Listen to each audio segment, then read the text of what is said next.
this is one of those things that if you come to it late, as it were, you realize how many things subsequently have borrowed from it. There's a Stephen King novel called The Tommyknockers, which is essentially a rewrite of Quatermass and the Pit.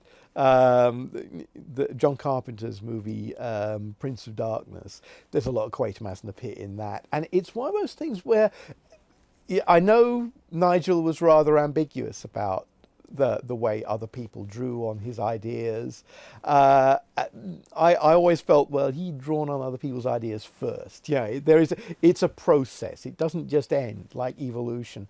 But I think he put ideas into the groundwater of genre that people have gone back to, and some people have maybe been less respectful than they might, or have been a little too close to the material. But he certainly, and not just filmed science fiction. I think if you look at a whole bunch of writers, Stephen Laws or Robert Holstock, just grew up with this stuff, Steve Gallagher, and it turns up over and over again in their work. And I think it's just one of those touchstones that, and me too, I've stolen ideas from Nigel Neal. I'm not ashamed to admit it.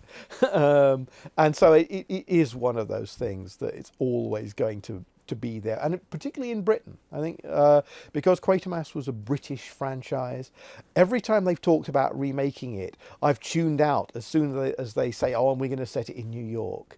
And you think, you can't. New York doesn't have any history. You go back 200 years and it's all Indians, and then there's nothing. Right.